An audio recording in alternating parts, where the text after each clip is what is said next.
السلام علیکم ورحمت الله وبرکاته. سماک ټي وي چینل کې درته هر کله و امید لرم چې تاسو به ټول روغ جوړ خوشاله به د جون په مزو کې به عزتمندو. یو افسوسناک واقعا مخې ته راغلی ده په ثوابه کې یو بل پولیس والا د شهادت جام نوش کړلو.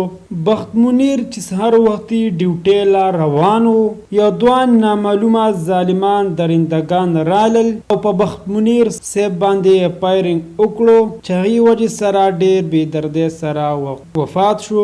ظالمان په تښتېدو کې کامیابي ترلاسه کړې ده خو پولیس والا مکمل کوشش شروع کړی دی. مخکې څه داسې واقعه راغلې وه چې پولیس بخت منیر یې دومره ظلم سره قتل کړو. دا ټول معلومات موږ سره په دې ویډیو کې وګورئ چې پورا معلومات نه خبر شي. کو تاسو موږ سره په دې ویډیو کې نوی مهرباني کې زموږ دا چینل مهادر سره ضرور سبسکرایب کړئ. خوا کې ورسره ټلی نشان وایي چې هر یو نیو معلوماتي ویډیو تاسو ته په اسانۍ سره ملاویږي. دوستانو په ثوابه کې صدا یوه پیښه نه ده. ورځ ته ورځ دا مسلې زیاتیږي. حکومت اړوس اکشن په دې خبره باندې اخلي نه. روزانه پولیس والا قتل، کله عوام قتل، کله پولیس قتل.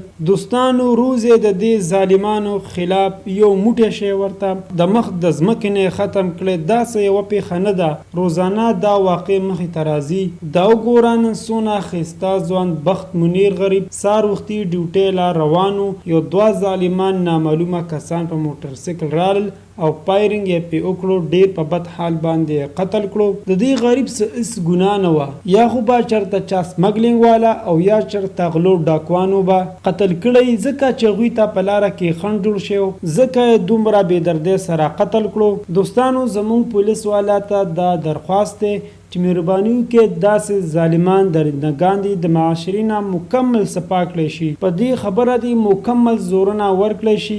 دا وګوره څومره ښایسته ځوان د دنیا نه لاړو. څونه ارمانونه به یې ځان څه وړي. بچي یې یتیمان شول، ښځه یې کونډه شوه. په خاندان کې څونه غټه پریشاني راله. نو مهرباني وکړئ یو موټی شی دې ظالمانو درندګانو ته چې مکمل د معاشرې نه صفا کړی شي. دوستانو دا وه زموږ د دې وخت نیو معلوماتي ویډیو. د نورو نیو معلوماتي ویډیو دپاره زموږ دا چینل مهادر سره ضرور سبسکرایب کړئ.